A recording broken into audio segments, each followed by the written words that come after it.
ओम श्री सिद्ध भैरवाय नमः. बघा, आपला विषय काय आहे? गुढीपाडवा. आणि गुढीपाडवा जो हा सण आपण साजरा करतो, चैत्र चैत्र शुद्ध प्रतिपदा या दिवशी वसंत ऋतू सुरू होतो. आणि वसंत ऋतू ही जी सृष्टी निर्माण केली, ही ह्या दिवशी कोणा केली? ब्रह्मदेवानं सृष्टी तयार केली. आणि मग ह्या दिवशी शंकर पार्वती यांचा विवाह बोलणी झाली आणि अक्षय तृतीयाला त्यांचं लग्न झालं. ह्या दिवशी प्रभू रामचंद्रांनी संस्कृतीचं जपन करण्याकरता बापाची आज्ञा पाळली आणि राम लक्ष्मण सीता वनात गेले. रावणाला मारून, राक्षसांचा दुष्टांचा नाश करून आणि ह्या दिवशी घरी आली. म्हणजे हा जो उत्सव जो आहे, हे काय? विजयाचं प्रतीक, विजय उत्सव मानला जातो. आणि ह्या दिवशी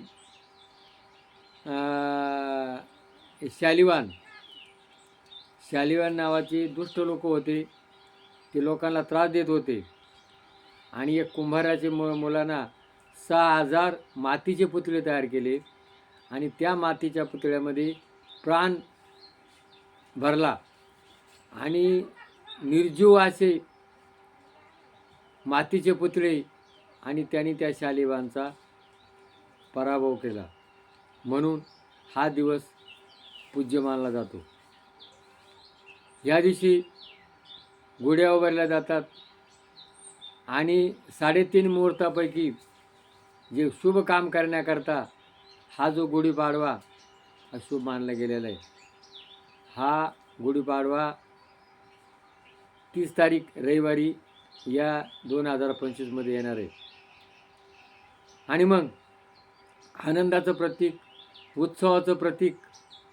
आणि ह्या दिवशी संभाजीराजे यांना याच्या आदल्या दिवशी औरंगजेबाने त्यांचे नख काढले, डोळे काढले, त्यांच्या अंगाचं कातडं काढलं आणि असं हलाल करून या दिवशी त्यांनी त्याला मारलेले. आणि मग त्याचं मुंडकं कापून एक काठीव घेऊन साऱ्या नगरातून त्याची मिरवणूक काढली. का? काही हिंदू लोक गुढीपाडवा साजरा करणार नाही, पण आपले जे हिंदू आहे त्यांनी हार मानली नाही. त्यांनी हा आपला जो भगवा झेंडा आहे आणि भगवा झेंडा साऱ्या नगरीमध्ये फडकावला आणि क्रांतीचं प्रतीक म्हणून हा भगवा मानला जातो. आणि अशा संभाजी राजाला त्या औरंगजेबाने हलाल करून मारलं. आणि आज त्या औरंगजेबाची कबर आहे. आणि काही लोक स्वार्थाकरता, मुस्लिम लोकांचे मतं मिळवण्याकरता आज त्या औरंगजेबाचा उद्धव करतात. आपल्या हिंदू माणसांनी आजपर्यंत अशा कोणत्या धर्माच्या लोकांचं अमानुष कृत्य केलेलं नाही. आणि असा निर्दयी औरंगजेब, त्यांनी त्याच्या बापाला मारलं, भावांना मारलं, असा अमानुष कृत्य करणारा औरंगजेब. आणि आज स्वार्थाकरता, सत्य करता आणि काही लोक त्याची उदो करतात.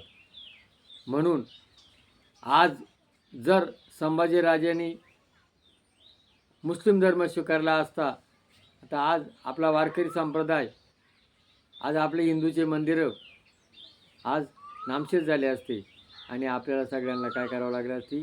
सुनता करावं लागली असती. म्हणून त्यांनी कष्ट सहन केलं, रक्ताचं बलिदान केलं आणि आज आपला हिंदू धर्म साबीत ठेवला. म्हणून ह्या दिवशी आपण काय करायचे? पताका लावायचे, भगवा झेंडा लावायचा आहे. आणि त्यांनी त्याचं मुंडकं उभं केलं होतं, म्हणून तांब्या पालथा घातला जातो आणि ती गुढी उभारली जाते. बघा, विज्ञानाच्या दृष्टिकोनातून जर म्हटलं तर हा उन्हाळा आहे.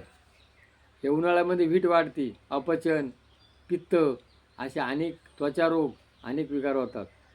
आणि मग या दिवशी काय केलं जातं, कडुलिंबाचे पानं, ओवा, मिरी आणि साखर, धने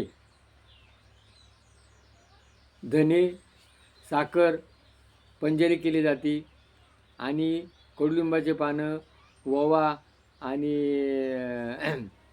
मिरे एकत्र करून या दिवशी खाल्लं जातं.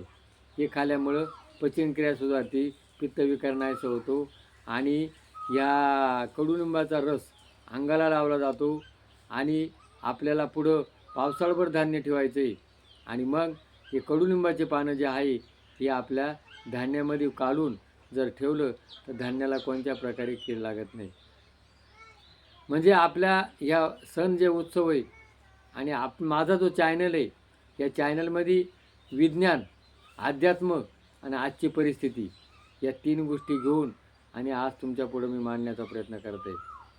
तर असा हा 30 तारखेला रविवारी गुढीपाडवा येणार आहे.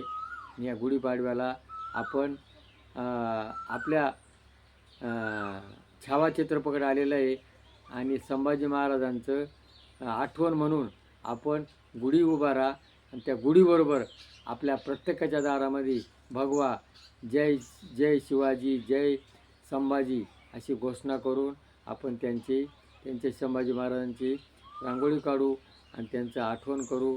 हा जर पटला असेल त्याला क्लिक करा. जय भैरवनाथ महाराज जय.